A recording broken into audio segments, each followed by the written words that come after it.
ನಮಸ್ಕಾರ. ಒಬ್ಬ ವಿಜ್ಞಾನಿ ಕಾರ್ಯದ ನಿಮಿತ್ತ ದೂರದ ಊರಿಗೆ ತನ್ನ ಕಾರಿನಲ್ಲಿ ಒಬ್ಬರೇ ಪ್ರಯಾಣಿಸ್ತಾ ಇರ್ತಾರೆ. ತುಂಬ ದೂರ ಹೋದ ನಂತರ ಒಂದು ಅಪರಿಚಿತ ಜಾಗದಲ್ಲಿ ಅವರ ಕಾರಿನ ಒಂದು ಟೈರ್ ಪಂಚರ್ ಆಗಿ ಬಿಡುತ್ತೆ.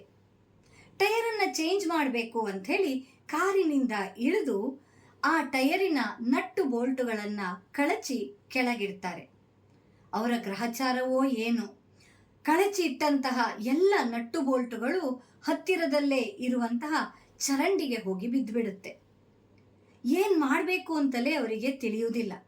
ಗಾಬರಿಯಾಗಿ ಬಿಡ್ತಾರೆ.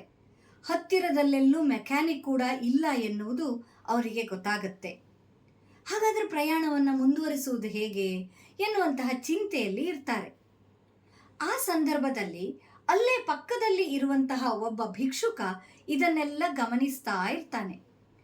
ಅವನು ವಿಜ್ಞಾನಿಯ ಬಳಿಗೆ ಬಂದು ಕೇಳ್ತಾನೆ, ಯಾಕೆ ಸ್ವಾಮಿ, ಏನಾಯಿತು, ನಿಮ್ಮ ಸಮಸ್ಯೆ ಏನು ಅಂತ.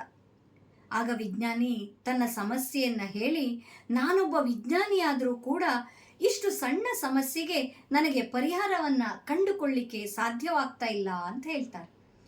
ಆಗ ಭಿಕ್ಷುಕ ಹೇಳ್ತಾನೆ, ಅದಕ್ಕೆ ಯಾಕಷ್ಟು ಚಿಂತೆ ಮಾಡ್ತೀರಿ ಸ್ವಾಮಿ, ನಿಮ್ಮ ಕಾರಿನಲ್ಲಿ ಇನ್ನೂ 3 ಟೈರ್ ಇದೆಯಲ್ವಾ, ಅದರಿಂದ ಒಂದೊಂದು ನಟ್ಟು ಬೋಲ್ಟುಗಳನ್ನು ಬಿಡಿಸಿ ಈ ಚಕ್ರವನ್ನು ಜೋಡಿಸಿ.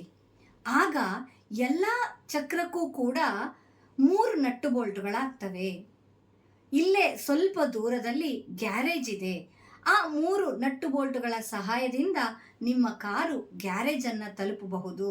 ಅಲ್ಲಿ ಹೋಗಿ ಸರಿ ಮಾಡಿಸ್ಕೊಳ್ಳಿ ಅಂತ. ಅಬ್ಬಾ, ಆ ಭಿಕ್ಷುಕನ ಸಮಯ ಪ್ರಜ್ಞೆಗೆ ವಿಜ್ಞಾನಿಗೆ ಆಶ್ಚರ್ಯ ಆಗಿ ಅವನಿಗೆ ಮೆಚ್ಚುಗೆಯನ್ನು ಸೂಚಿಸ್ತಾರೆ.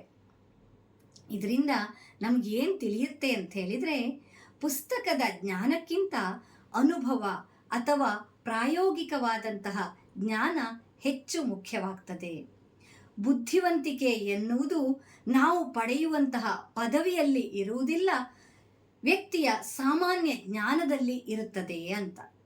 ಕೊನೆಯದಾಗಿ, ಯಾವುದೇ ಸಮಸ್ಯೆ ಬಂದಾಗಲೂ ನಾವು ಗಾಬರಿಗೊಳ್ಳದೆ ಶಾಂತವಾಗಿ ಆಲೋಚಿಸಿದಾಗ ನಮಗೆ ಪರಿಹಾರ ಸುಲಭದಲ್ಲಿ ಸಿಗ್ತದೆ.